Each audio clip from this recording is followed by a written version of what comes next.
Adoolessa 3 oduu sabaa neetworkii yeroo kana isin biraan geenya. Sudaan keessatti yakka duguggaa sanyii raawwatameera jedhe Amnesty International.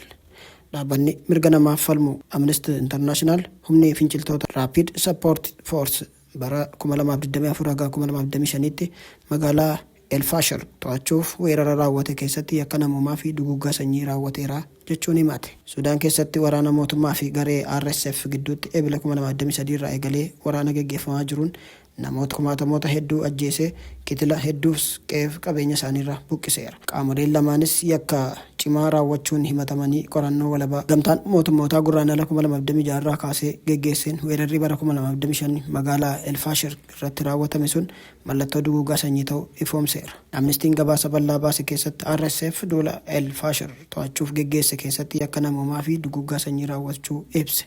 Dhaabbanni miti mootummaa sun jalqaba bara 2024 gama xabajjii bara 2025 gidduutti kaaba Daarfuritti miidhamtoota 247 irra odeeffannoo walitti qabadheeraa jedhe. Akka ibsa dhaabbatichaatti RSF iddoo qubsama naannoo El Fasher kan uummata Gizaahu keessa jiraatan dhiyaa Daarfuritti haleellaa gaggeessuu isaa ibseera.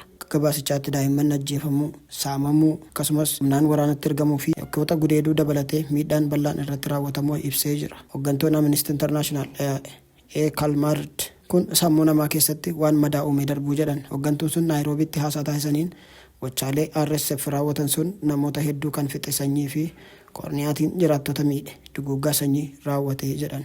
Akkasumas gochi sun yoo hin dhaabbanne RSF yakka kanarra deddeebi'ee raawwateera jechuunis akeekkachiisan. Gabaasichi dabalataan akka jedhutti loltoonni RSF erga jiraattonni baqatanii boodallee manneen isaanii gubuun naannicha jiraachuuf kan hin mijanne taasisuun isaanii kaayyoo duguggaa sanyii agarsiisaa jedhe. Weerara xumuraa onkoloolessa 2025tti El Fasher irratti raawwatameen namoonni 100 lakkaa'aman ajjeefamanii hedduun ammoo yeroo baqatan keessatti reebamanii dararamnii fi hidhamuu gabaasichi ibsa isaa keessatti eereera. Amnesty akka ibsetti yakkoonni kunneen yeroo hedduu bal'inaan raawwatamaniiru. Namoonni aangoo qaban gocha raawwatamaa ittisuuf itti gaafatamummaa fudhachuu keessatti gahee isaanii hin baanes jedheera. Afrikaa Kibbaa fi Gaanaan sababa nama Keepitaawunitti ajjeefameen walitti bu'uun dhaga'ame. Namni lammii Gaanaa ta'ee fi walitti bu'iinsa biyyoota lamaaniif sababa kan ta'e sun yeroo mormiif farra godaantota du'ee jedhan. Haa ta'u malee Afrikaan Kibbaa garuu du'uu lammii Gaanaa sana waakkatteetti. Ministeerri dhimma alaa Gaanaa namni du'ee jedhame sun Bashir Isaaq nama ganna 40 yoo ta'u guyyaa gaafa kibxataa Keepitaawun keessatti itti dhukaafamee ajjeefamuu gabaasa argu hime.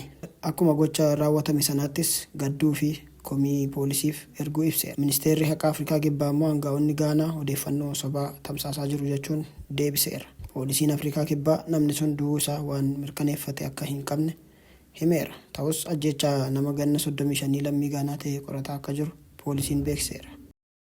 Yeroo sirna awwaalchaa Kaamenitti US fi Israa'el haleellaa akka hin raawwanne Iraan akeekkachiifte. Haleellaa Ameerikaa fi Israa'el gurraandhala darbe kan ajjeefaman hoogganaan olaanaa duraanii Iraan Ayatollah Ali Khamenei sirna awwaalcha isaanii raawwatamuuf jira.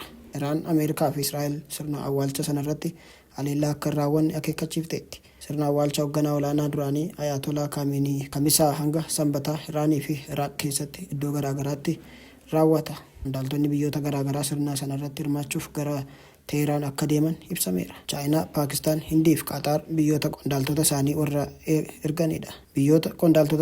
erganidha.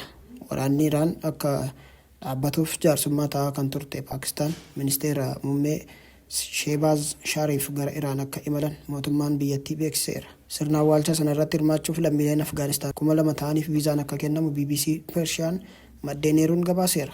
Yeroo sagantaan sun adeemaa jirutti humni waraanaa Iraan Hattama Al-Anbiyaa jedhamu ibsa akeekkachiisaa baasu Reuters gabaaseera. Hoogganaan dhaabichaa Ali Abdullah ibsa miidiyaaf kenneen diinotni Iraan keessumaa Ameerikaa fi sirna Tsiyoon Israa'el shallaga dogoggoraa irraa of qusachuu qabu jechuun akeekkachiisan. Leellaa fi yaaddoo biyya keenya irratti xiyyeeffatu hundi tarkaanfiin deebii hamaa akka kennamuuf ni akeekkachiifna jechuun hubachiisaniiru. Roobii darbe ministeera Haajaa Iraan Abbaas Arraagaachi uummata biyyattii hooggantoota irratti haleellaa xiyyeeffatuuf deebiin jabaa akka kennamu akeekkachiisanii turan. Arraagaachiin sana kan dubbatan ministeerri ittisaa Israa'el hoogganaan olaanaa Israa'el Mojitaab Kaameniin nama du'aaf kaadhimamedha jechuun boodadha.